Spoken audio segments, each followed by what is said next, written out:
जय हिंद। कैसे हैं? उम्मीद करते हैं अच्छे होंगे। केमिस्ट्री का वीवीआई इंपॉर्टेंट सीरीज चल रहा है, जिसमें आज ये हम लोग वीवीआई सीरीज का 5वां सीरीज पढ़ रहे हैं।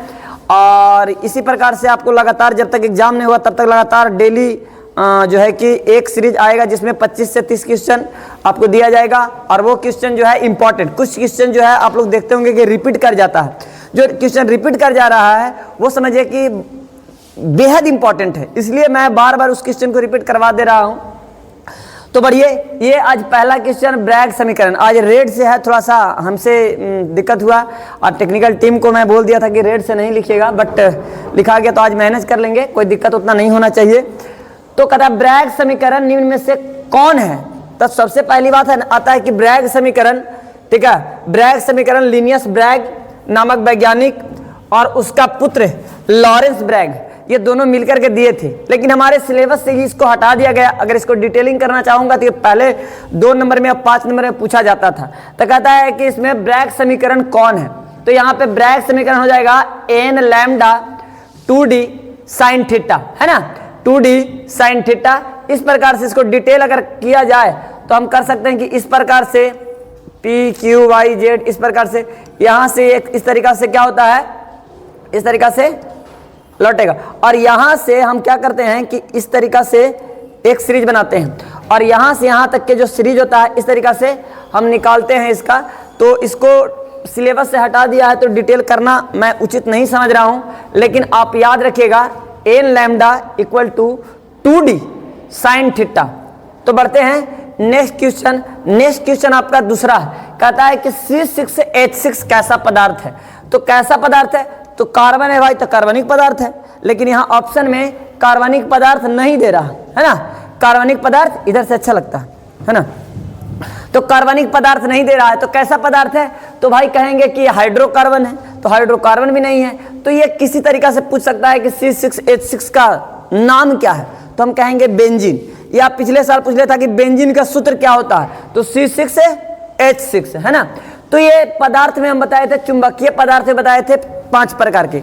अनुचुंबकीय जिसमें आकर्षण होता है दुर्बल रूप से, प्रतिचुंबकीय जिसमें विकर्षण होता है दुर्बल रूप से, लौह चुंबकीय जिसमें आकर्षण होता है प्रबल रूप से, और एक होता है प्रतिलौह चुंबकीय जिसमें विकर्षण होता है प्रबल रूप से। तो हम बताए थे कि जितने तरह के यौगिक रहेंगे, जितने तरह के यौगिक, अगर मान लीजिए कि N2 दे दिया, N दे दिया तो अणु हो जाएगा, लेकिन N2 दे दिया तो N का तीनों बॉन्ड जो है आपस में जुड़ जाएगा और सिंगल इलेक्ट्रॉन नहीं बचेगा, सिंगल इलेक्ट्रॉन नहीं बचेगा।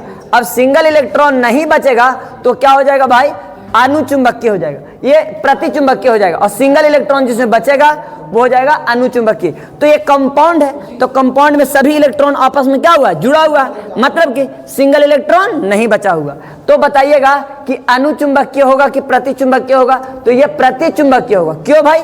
कि जितना भी सिंगल इलेक्ट्रॉन थे आपस में पेयर बना लिया, आपस में कंबाइन कर गया, कंबाइन करके जोड़ा बना लिया, यानी सभी युग्मित इलेक्ट्रॉन है। यानी युग्मित कहने का मतलब जोड़ा में इलेक्ट्रॉन है, और अणु वाले में क्या हो जाएगा भाई? सिंगल इलेक्ट्रॉन हो जाएगा। क्या हो जाएगा? Single electron. लौह चुंबकीय में एग्जांपल जानवे करते हैं, फेरस हो जाएगा, कोबाल्ट हो जाएगा, निकल। बोलिए, ferrous cobalt nickel, ferrous cobalt nickel, ferrous cobalt nickel. हल्ला नहीं कीजिए, चलिएगा। तो अगला क्वेश्चन कहता है निम्न में से कौन प्रतिचुंबकीय पदार्थ है? अभी हम बताए थे कि अनुचुंबकीय में आकर्षण, हौले हौले की हुमच के हौले हौले, है ना, अनुचुंबकीय में आकर्षण और प्रतिचुंबकीय में विकर्षण। अनुचुंबकीय यहाँ कह दिया प्रतिचुंबकीय, तो प्रतिचुंबकीय किसको कहेंगे? जिसमें युग्मित इलेक्ट्रॉन होगा। क्या भाई? युग्मित इलेक्ट्रॉन। युग्मित इलेक्ट्रॉन कहने का मतलब जोड़ा में, युग्मित इलेक्ट्रॉन कहने का मतलब क्या? जोड़ा में। अगर जोड़ा में रहेगा तो उसमें क्या होगा? प्रतिचुंबकीय जैसा। तो भाई स्कैंडियम, स्कैंडियम के हम देखते हैं कि D में 1 होता है, S में 2, और 3 इलेक्ट्रॉन निकाल दिया, इसमें 3+ है, तो 3 इलेक्ट्रॉन निकाल दिया मेरे भाई, 3 इलेक्ट्रॉन निकाल दिया, तो जितने इलेक्ट्रॉन बचे उस सभी जोड़े में बचे, और जोड़ा में बचेगा तो क्या हो जाएगा? प्रतिचुंबकीय पदार्थ। क्या हो जाएगा? प्रतिचुंबकीय पदार्थ। तो बढ़ते हैं नेक्स्ट क्वेश्चन। चौथे नंबर क्वेश्चन क्या कहता है? शॉर्टकी दोष। अब देखिए, शॉर्टकी दोष पाया जाता है, किसमें पाया जाता है? तो हम बताए थे कि वर्ग 1 के तत्व मिलेंगे। क्या मिलेगा भाई?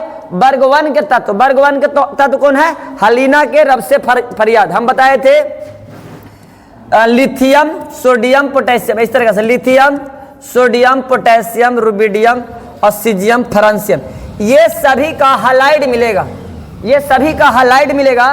वो कैसा दोष हो जाएगा? शॉर्टकी दोष। कैसा दोष होगा? शॉर्टकी दोष।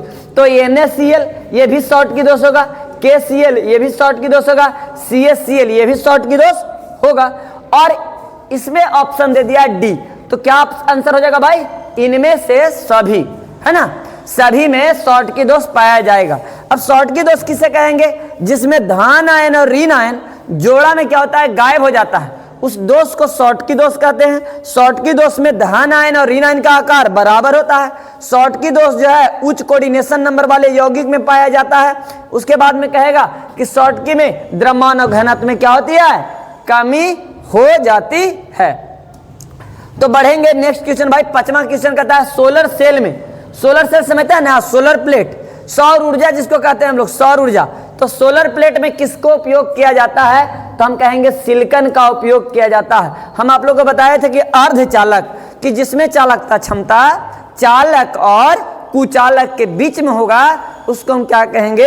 अर्धचालक कहेंगे। क्या कहेंगे? अर्धचालक। और अर्धचालक का उपयोग बताए थे कि ट्रांजिस्टर में किया जाता है, सोलर प्लेट में किया जाता है। तो जो सोलर प्लेट में किया जाता है वो सिलिकॉन का किया जाता है। किसका किया जाता है? सिलिकॉन का किया जाता है। सोलर प्लेट क्या करता है भाई? प्रकाश ऊर्जा को विद्युत ऊर्जा में परिवर्तन करता है, प्रकाश ऊर्जा को विद्युत ऊर्जा में क्या करेगा? परिवर्तन करेगा। चलिए 6ठा नंबर क्वेश्चन देखिए क्या कह रहा, कह रहा सहसंयोजक ठोस है। ए भाई ऐसे दिया, इसमें सहसंयोजक ठोस है, इसमें क्या किया? Double tap to add tax. बढ़ जाऊं नेक्स्ट। चलिए सहसंयोजक ठोस, पिछले क्लास में भी रिपीट हुआ था। सहसंयोजक ठोस जिसे हम नेटवर्क ठोस कहते हैं, जालक्रम ठोस कहते हैं, कि वैसा ठोस जिसमें आणविक कण आपस में सहसंयोजक आबंध द्वारा जुड़े होते हैं। इसका देखिएगा ऑप्शन कहाँ है भाई? Rock salt. क्या भाई? रॉक साल्ट, बर्फ, क्वार्टज और क्या हो जाएगा? शुष्क बर्फ। तो इसका आंसर हो जाएगा क्वार्टज, सिलिकॉन ऑक्साइड। हम आप लोग को बता दिए थे कि इसका एग्जाम्पल सहसंयोजक हो जाएगा हीरा ग्रेफाइट क्वार्टज, हीरा ग्रेफाइट क्वार्टज, हीरा ग्रेफाइट और क्वार्टज ये सब किस में आएंगे? सभी आएंगे सहसंयोजक क्रिस्टलीय ठोस में, ठीक है ना। सूक्ष्म बर्फ आणविक में हो जाएगा, बर्फ भी आणविक में हो जाएगा, रॉक साल्ट NaCl ये आयनिक में हो जाएगा। चलिए नेक्स्ट क्वेश्चन कहता है 7वां नंबर क्वेश्चन, कि एक धातु का रवाकार, रवाकरण हेक्सागोनल है। कैसा है भाई? एक ठोस का जो रवाकरण है हेक्सागोनल क्लोज पैक है, संरचना में होता है। तो धातु का कोऑर्डिनेशन संख्या, धातु का कोऑर्डिनेशन संख्या कितना हो जाएगा? 12। कितना भाई? 12। HCP में कहेगा तो कोऑर्डिनेशन नंबर कितना होगा? 12। HCP में कहेगा तो कोऑर्डिनेशन नंबर 12। चलिए बढ़ते हैं नेक्स्ट क्वेश्चन क्या कहता है? 8वां क्वेश्चन कहता है कि उष्मा और विद्युत का अच्छा चालक है। उष्मा और विद्युत का अच्छा चालक कौन है? तो इसमें हो जाएगा क्या? ग्रेफाइट हो जाएगा। क्या हो जाएगा भाई? उष्मा और विद्युत का अच्छा चालक क्या है? ये हो जाएगा ग्रेफाइट। क्या हो जाएगा? ग्रेफाइट। स्लाइड जो है चेंज हो जा रहा है, ठीक है ना, थोड़ा सा जो है इस फॉन्ट के वजह से, है ना। तो ग्रेफाइट जो है विद्युत का सुचालक है। हालांकि ग्रेफाइट जो है कार्बन का प्रूफ है, कार्बन का प्रूफ होता है हीरा, ग्रेफाइट, फ्लोरीन, है ना। फ्लोरीन का आकार फुटबॉल के जैसा होता है, हीरा जो होता है विद्युत का कुचालक होता है, कठोर होता है, ग्रेफाइट विद्युत का सुचालक होता है, ताप का भी सुचालक होता है, उष्मा का भी सुचालक होता है। चलिए कहता है फ्रेंकल तथा शॉर्टकी दोष दोनों पाया जाता है। कहता है कि शॉर्टकी दोष पाया जाएगा वर्ग 1 वाले हैलाइड में, फ्रैंकल पाया जाएगा मतलब कि डी ब्लॉक रहेगा या पी ब्लॉक रहेगा उसमें पाया जाएगा धातु के साथ। लेकिन मैं बताया था कि AgBr में शॉर्टकी और फ्रैंकल दोनों पाया जाएगा। सिल्वर ब्रोमाइड में, सिल्वर ब्रोमाइड में शॉर्टकी और फ्रैंकल दोनों दोष पाया जाएगा। चलिए तो कोई दिक्कत इस तरीका से नेक्स्ट क्वेश्चन देखेंगे कि शुद्ध सिलिकॉन को फास्फोरस से डोपिंग किया जाता है। यानी कह रहा है कि सिलिकॉन के क्रिस्टल में, सिलिकॉन में फास्फोरस डोपिंग किया जाता है। कौन डोपिंग किया जाता है? फास्फोरस डोपिंग करने पर बनता है। तो बताइए भाई क्या बनेगा? तो वर्ग 15 के तत्व है फास्फोरस। किसका है? वर्ग 15 के तत्व है। हालांकि वर्ग 15 के तत्व में उपधातु और धातु डालता तो चालकता बढ़ता, लेकिन फास्फोरस को डाल रहा, तो ये बन जाएगा पी प्रकार के अर्धचालक। किस प्रकार के? पी प्रकार के अर्धचालक बनेगा। चलिए कोई दिक्कत? 11वें नंबर क्वेश्चन देखेंगे कि जब क्रिस्टल में ऋणायनिक रिक्तियां द्वारा इलेक्ट्रॉन फंसा लिए जाते हैं, है ना, किसके द्वारा? ऋणायनिक रिक्तियां द्वारा इलेक्ट्रॉन फंसा लिया जाता है, तो उस दोष को क्या कहते हैं? तो उस दोष को ना तो शॉर्टकी कहते हैं ना फ्रेंकल कहते हैं। क्या कहते हैं उस दोष को? अच्छा दोष पूछ रहा है, तो उस दोष को हम कहेंगे फ्रेंकल दोष, और जो खाली जगह बनेगा उसको कहेंगे एफ केंद्र। क्या कहेंगे? एफ केंद्र कहेंगे। क्या कहेंगे भाई? एफ केंद्र कहेंगे। अगर मान लीजिए खाली रहता, कुछ खाली जगह को क्या कहते हैं? तो हम कह देते एफ केंद्र, लेकिन उस दोष को कहेगा तो क्या हो जाएगा? फ्रेंकल दोष। चलिए नेक्स्ट क्वेश्चन देखेंगे भाई। कह रहा है अर्धचालक के रूप में, किस रूप में? अर्धचालक के रूप में उपयोग के लिए जर्मेनियम, अर्धचालक उपयोग करना है, और अर्धचालक के उपयोग के लिए जर्मेनियम, कौन सा? जर्मेनियम। जर्मेनियम का शोधन किस विधि से किया जाएगा? तो हो जाएगा प्रक्षेत्र शोधन, यानी इसी को कहेंगे मंडल शोधन, इसी को कहेंगे जोन रिफाइनिंग। क्या कहेंगे? मंडल शोधन, मंडल शोधन या जोन रिफाइनिंग इसी को कहेंगे, है ना। चलेगा नेक्स्ट क्वेश्चन आगे करेंगे कि निम्नलिखित में कौन सल्फाइड अयस्क है? सल्फाइड अयस्क किसको कहेंगे? आपको पूछा सल्फाइड अयस्क। हो सकता है कि आपसे पूछ दिया जाए कार्बोनेट अयस्क। कार्बोनेट अयस्क क्या है? हो सकता है पूछ दिया जाए हैलाइड अयस्क। तो जिस अयस्क में हाइड्रोजन रहेगा, हाइड्रोजन कहने का मतलब वर्ग 17 के तत्व रहेगा, तो उसको हैलाइड अयस्क कहेंगे। CO2 रहेगा तो कार्बोनेट कहेंगे, और अगर भाई सल्फर रहेगा मौजूद तो उसको कहेंगे सल्फाइड अयस्क। तो ये देखिएगा गैलेना का होता है, गैलेना का होता है PbS, गैलेना का होता है PbS, है ना। उसके बाद में सीने बार का होता है HgS। ये सब जो है क्या है? सल्फाइड अयस्क है। और सल्फाइड अयस्क का सांद्रण जो करेंगे फेन उत्प्लवन विधि से करेंगे। किसके द्वारा करेंगे? फेन उत्प्लवन विधि से करेंगे। चलिए 14 नंबर कहता है गुरुत्वीय पृथक्करण द्वारा सांद्रण किया जाता है। गुरुत्वीय पृथक्करण द्वारा सांद्रित किया जाता है हेमेटाइट Fe2O3। हेमेटाइट का, हेमेटाइट को किया जाता है चुंबकीय पृथक्करण विधि द्वारा। क्यों? क्योंकि ये लौह अयस्क है। कैसा अयस्क है? लौह अयस्क का। और चुंबकीय पृथक्करण द्वारा किसका सांद्रण किया जाता है? लौह अयस्क का सांद्रण किया जाता है।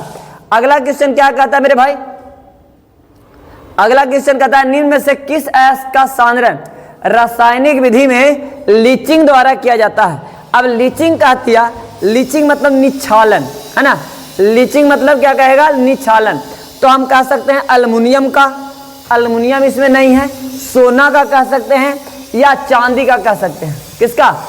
चांदी का, अल्युमिनियम का, सोना का। ये किसके द्वारा करते हैं? निच्छालन विधि द्वारा किया जाता है। यहाँ अर्जेंटम, अर्जेंटाइट क्या है? ये चांदी का है। क्या है? चांदी का क्या है? अयस्क है। चलिएगा बढ़ेंगे अगला 16 नंबर फेन प्लवन विधि। अभी मैं बताया था कि फेन प्लवन विधि द्वारा किस अयस्क का सांद्रण किया जाता है? तो हम कहे थे सल्फाइड अयस्क। और अभी मैं बताया था सीनेवार का सूत्र होता है HgS, और एक मैं बताया था PbS गैलेना का, ठीक है ना। ये सब किसके द्वारा किया जाएगा? फेन उत्प्लवन विधि द्वारा। चलिए 17 नंबर क्वेश्चन क्या कहता है? मालाकाइट अयस्क का सूत्र क्या होता है? मालाकाइट कॉपर का अयस्क है। किसका अयस्क है भाई? कॉपर का अयस्क है। पूछ सकता है कि मालाकाइट किसका अयस्क है? कॉपर का, है ना। आगे पूछ सकता है कि कैलेमाइन किसका अयस्क है? तो आप लोग बताइएगा कि कॉपर का, है ना। उसके बाद में मालाकाइट का सूत्र हो जाएगा CuOH के होल 2 और CuCO3, CuOH के होल 2 CuCO3, CuOH के होल 2 और CuCO3। बढ़ते हैं नेक्स्ट क्वेश्चन भाई 18 नंबर क्वेश्चन कहता है कि कार्बन अपचयन विधि से निष्कर्षण किया जाता है। किसको किया जाता है? तो लोहा को किया जाता है। किसको? लोहा को कार्बन अपचयन विधि द्वारा, कार्बन अपचयन विधि द्वारा किया जाता है ब्लास्ट फर्नास में। चलेगा बढ़ते हैं अगला कि किसी गैस के ठोस सतह पर अधिशोषण की मात्रा निर्भर करता है, तो हम कहेंगे गैस के ताप पर, गैस के दाब पर, गैस के प्रवृत्ति पर, इनमें से सभी हो जाएगा। उसके बाद में अगला क्वेश्चन देखेंगे। अगला क्वेश्चन कहता है कि 1 फैराड विद्युत धारा प्रवाहित करने का दर निर्भर करता है या प्राप्त मात्रा बराबर होगा, तो विद्युत रासायनिक तुल्यांक के बराबर होगा। विद्युत रासायनिक तुल्यांक हम बता दिए आप लोग को, वीबीआई करवा दिए हैं कि फैराडे का पहला और फैराडे का दूसरा नियम जो है आप लोग को इंपॉर्टेंट क्वेश्चन है, वीबीआई क्वेश्चन है, ठीक है। तो ये आपका लास्ट क्वेश्चन है और उसके बाद में जो है आपको, चलिए ये आपका लास्ट क्वेश्चन है। अगले दिन से आपको हो सकता है क्वेश्चन बढ़ा दिया जाए, 25 क्वेश्चन के आसपास लाया जाए, ठीक है ना। लेकिन जो भी क्वेश्चन हम करवा रहे हैं उसको शिद्दत से करते रहिए। एक बार 2 बार जितने बार हो सके उतने बार देखिए। एक बार देखिए आराम से, एक बार देख लीजिए स्पीड करके, ठीक है ना। जैसे मान लीजिए कि 20 मिनट का वीडियो है, तो 20 मिनट का वीडियो है तो उसको 10 मिनट में देख लेंगे 2 पर करके, है ना। स्पीड में हो जाएगा, आंसर फटाफट देख लेंगे, ठीक है। Bye, love you, take care.